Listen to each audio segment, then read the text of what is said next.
Assalamualaikum warahmatullahi wabarakatuh. Saudara-saudara sekalian, Bapak dan Ibu yang saya hormati, dari Sabang sampai Merauke, dari kota besar sampai pelosok desa, saya mengajak Anda semua berhenti sebentar, tarik napas, lalu dengarkan dengan tenang apa yang akan kita bahas. Karena topik ini bukan sekadar obrolan yang lewat di beranda, bukan pula kabar sensasional yang ramai sehari lalu hilang esoknya. Ini menyangkut kebijakan, menyangkut hak, menyangkut kepastian, dan pada akhirnya menyangkut dapur jutaan keluarga di Indonesia. Ada satu waktu yang sedang banyak disebut, yang katanya menjadi batas atau momen penentu sebelum atau sampai tanggal 20 Februari, maka pertanyaannya bukan heboh atau tidak, melainkan apa yang benar-benar sudah pasti dan apa yang masih berjalan dalam proses. Di zaman informasi bergerak secepat kilat seperti sekarang, berita sering lebih dulu sampai daripada klarifikasi resmi.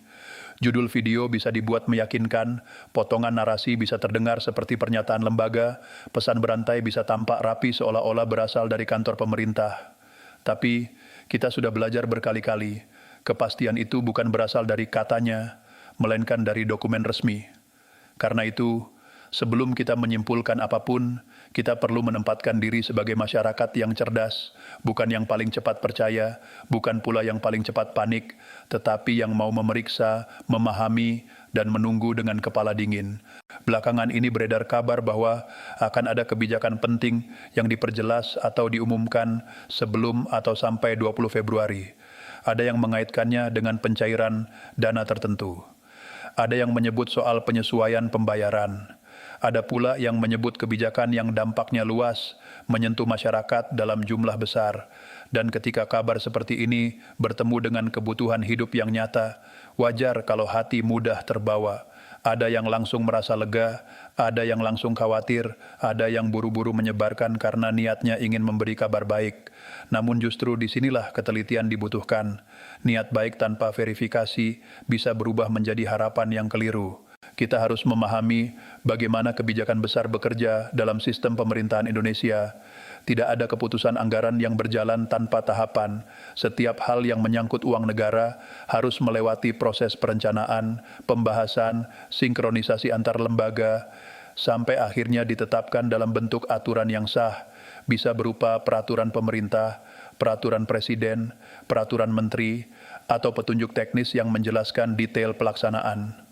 Artinya, ketika ada kabar akan diumumkan sebelum tanggal tertentu, itu biasanya menunjukkan bahwa prosesnya sedang menuju tahap final, tetapi belum berarti semuanya sudah selesai dan tinggal menunggu uang masuk rekening. Dalam administrasi negara, tahap final itu punya tanda yang jelas. Ada nomor aturan, ada tanggal penetapan, ada pengundangan, dan biasanya diikuti penjelasan resmi dari lembaga terkait. Lalu mengapa tanggal 20 Februari menjadi sorotan? Banyak orang menilai periode ini sering berkaitan dengan pematangan kebijakan fiskal pada awal tahun, terutama untuk semester pertama. Jika ada program yang menyentuh banyak orang, apakah terkait pembayaran, penyesuaian, atau skema tertentu, pemerintah memang perlu menyampaikan lebih dini agar administrasi berjalan tertib. Tidak mungkin dana besar dicairkan tanpa petunjuk teknis. Tidak mungkin keputusan nasional dijalankan hanya berdasarkan kabar viral. Mekanisme pencairan perlu jadwal, perlu data, perlu verifikasi, dan perlu koordinasi lembaga pelaksana. Jadi, bersikap rasional bukan berarti menolak kabar baik, melainkan menempatkan kabar itu pada tempatnya. Sebagai informasi yang perlu diuji, bukan dipercaya mentah-mentah. Seringkali yang membuat keadaan gaduh bukan kebijakannya, melainkan cara kita merespons kabarnya. Begitu ada informasi beredar, spekulasi langsung muncul.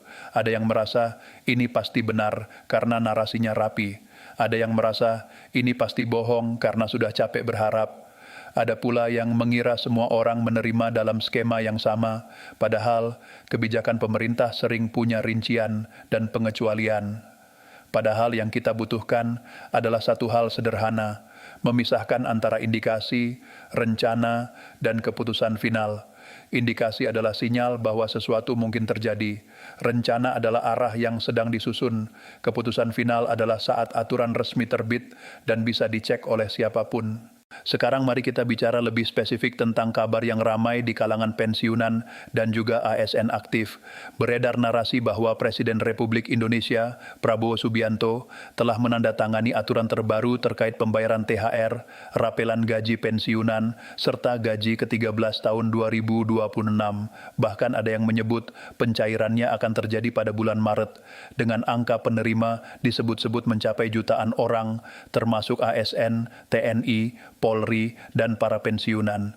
Narasi semacam ini terdengar menggembirakan karena menyentuh kebutuhan yang sangat nyata, apalagi bila dikaitkan dengan momentum Ramadan dan Idul Fitri yang biasanya membuat pengeluaran rumah tangga meningkat. Dari sisi logika ekonomi, memang masuk akal bila pemerintah ingin menjaga daya beli masyarakat menjelang hari besar. Pada banyak kesempatan sebelumnya, THR diberikan agar konsumsi rumah tangga tetap bergerak, UMKM lebih ramai, pasar tradisional hidup, dan roda ekonomi tidak melambat. Ketika dana masuk ke banyak rekening, perputaran uang terjadi di berbagai sektor. Warung sembako, pedagang pakaian, transportasi, sampai apotek. Ini bisa menjadi stimulus konsumsi yang berdampak luas. Namun logika ekonomi saja tidak cukup untuk membuat sebuah kebijakan menjadi pasti, karena stimulus itu menggunakan dana negara, dan dana negara harus dikeluarkan dengan dasar hukum yang kuat. Disinilah titik kritisnya. Sebuah kabar bisa menyebut sudah diteken, tetapi secara administratif, setiap peraturan pemerintah yang sudah sah biasanya dapat ditelusuri. Ada nomor peraturan, ada tanggal penetapan, dan status pengundangannya jelas. Tanpa itu, kabar tersebut masih berada di wilayah menunggu kepastian. Ukuran kebenaran bukan seberapa meyakinkan judulnya, melainkan apakah ada dokumen yang bisa diverifikasi oleh publik. Apalagi jika kabar itu menyangkut jadwal pencairan, komponen pembayaran, dan cakupan penerima, semuanya seharusnya tertulis, bukan hanya diceritakan. Selanjutnya, kita juga perlu membedakan karakteristik ASN aktif dan pensiunan. Untuk ASN aktif, komponen penghasilan bisa meliputi gaji pokok, tunjangan melekat, dan untuk beberapa skema juga terkait tunjangan kinerja. Sementara pada pensiunan, komponen yang diterima mengikuti aturan penghasilan pensiun yang tidak selalu identik dengan struktur penghasilan saat masih aktif. Karena itu, meskipun ada kebijakan terkait kenaikan atau penyesuaian bagi ASN aktif, tidak otomatis berarti pensiun langsung berubah dengan skema persis sama. Biasanya ada aturan turunan yang mengatur bagaimana dampaknya pada penerima pensiun. Jadi, ketika ada narasi besar yang menggabungkan THR, rapelan, dan gaji ke-13 sekaligus, kita perlu memastikan apakah itu berarti cairnya bersamaan atau hanya diatur dalam satu payung kebijakan, tetapi jadwal pencairannya berbeda. Sekarang kita bahas rapelan karena inilah istilah yang paling sering memicu harapan besar. Rapelan pada dasarnya adalah pembayaran hak yang tertunda, sering terjadi ketika ada penyesuaian yang berlaku surut atau ada proses verifikasi data yang membuat pencairan tidak bisa dilakukan serentak. Namun rapelan tidak bisa disebut begitu saja tanpa kejelasan. Rapelan apa, berlaku surut sejak kapan, dasar kebijakan sebelumnya apa, dan bagaimana perhitungannya. Kalau tidak ada keterangan resmi, istilah rapelan menjadi kabur, dan keburaman itu mudah dipelintir oleh narasi yang ingin terlihat paling lengkap. Bapak dan Ibu, mari kita bicara dari sisi kehidupan nyata. Bagi pensiunan, THR bukan simbol seremonial. THR adalah napas tambahan menjelang Ramadan dan Idul Fitri. Saat kebutuhan meningkat, harga bahan pokok bisa naik, biaya kesehatan tetap berjalan, tagihan listrik tidak pernah menunggu, dan kadang ada kebutuhan keluarga yang muncul mendadak. Ketika THR hadir tepat waktu, beban terasa lebih ringan. Jika benar ada rapelan yang dibayarkan, itu tentu lebih membantu lagi. Tetapi yang tidak boleh terjadi adalah membangun ekspektasi setinggi langit sebelum ada pegangan hukumnya, karena harapan yang dibesarkan tanpa kepastian sering berujung kecewa, bukan karena hak itu hilang, tetapi karena kita terlalu cepat menganggap semuanya sudah final. Dalam narasi yang beredar juga sering disebut keterlibatan PT Taspen, seolah-olah menjadi penanda bahwa semuanya sudah siap. Memang, dalam sistem pensiun ASN, lembaga penyalur dan pengelola berperan penting dalam memastikan penyaluran tepat sasaran. Namun tetap saja, lembaga pelaksana akan bekerja berdasarkan aturan dan petunjuk resmi. Jika ada peraturan baru yang memengaruhi pembayaran, biasanya akan diikuti penjelasan teknis, jadwal, serta pemberitahuan yang bisa diakses masyarakat. Maka cara berpikir yang paling aman adalah begini, jangan berhenti pada katanya ada, tetapi cari di mana dokumennya, di kanal resmi mana diumumkan, dan apa rincian yang ditulis. Sikap apa yang sebaiknya kita ambil saat menunggu kepastian? Pertama, jangan langsung percaya pada informasi yang tidak mencantumkan sumber resmi, pesan berantai yang hanya berisi narasi tanpa rujukan yang jelas patut dicurigai meski kalimatnya tertata.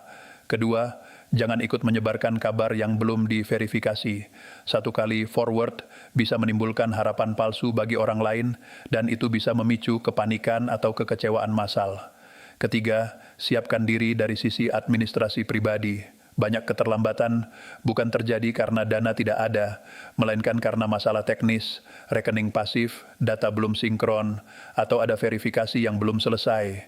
Ketika keputusan resmi keluar, jangan sampai kita justru tersendat oleh hal-hal yang sebenarnya bisa dibereskan lebih awal. Selain itu, kita harus waspada terhadap oknum yang memanfaatkan situasi. Setiap kali ada isu pencairan dana atau hak masyarakat, selalu muncul pihak yang mencoba mengambil keuntungan. Ada yang menyebar tautan pendataan, ada yang menawarkan jasa percepatan, ada yang meminta biaya administrasi, ada yang mengaku bisa membantu mencairkan lebih dulu. Ingat baik-baik, hak dari negara tidak dipungut biaya. Jika ada yang meminta transfer uang, meminta kode OTP, atau meminta data sensitif dengan alasan pencairan, itu bukan prosedur resmi.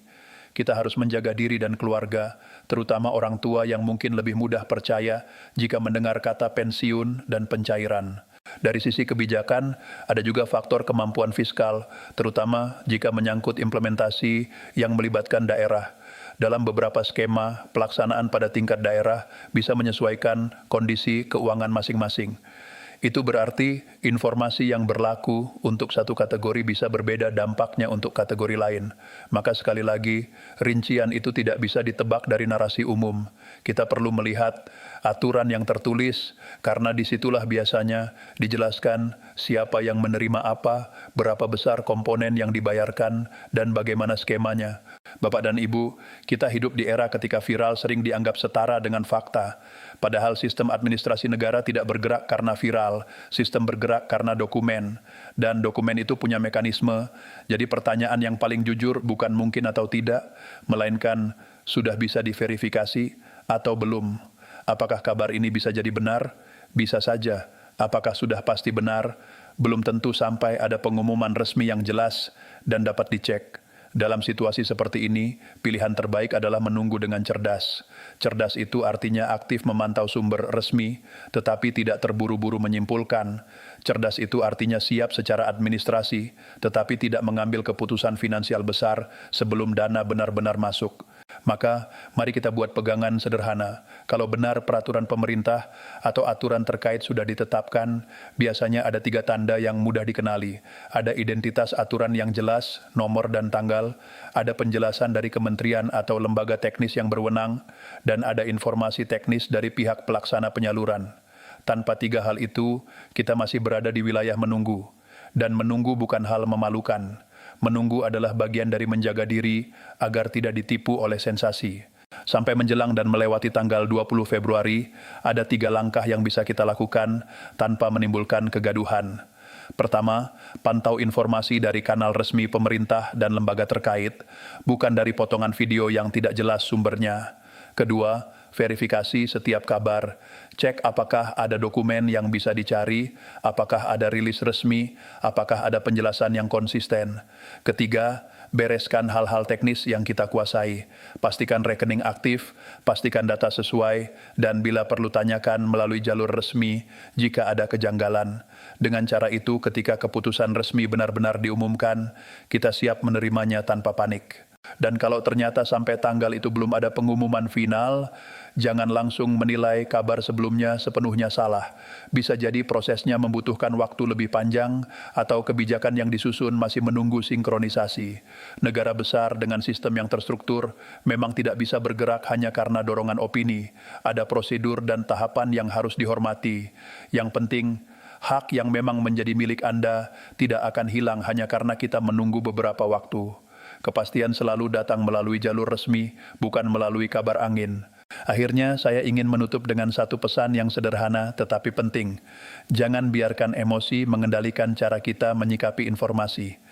Kabar baik itu indah, tetapi kabar baik yang belum pasti bisa menjadi jebakan harapan.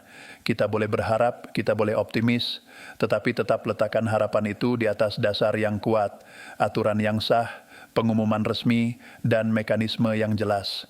Semoga sebelum atau sampai tanggal 20 Februari nanti, masyarakat mendapatkan kejelasan yang dibutuhkan, dan semoga setiap kebijakan yang diambil benar-benar membawa kebaikan bagi banyak orang, terutama bagi Bapak dan Ibu yang telah puluhan tahun mengabdi dan sekarang berhak merasakan ketenangan. Terima kasih sudah menyimak dengan penuh perhatian. Semoga kita semua diberi kesehatan, ketenangan hati, dan kemudahan dalam setiap urusan. Wassalamualaikum warahmatullahi wabarakatuh.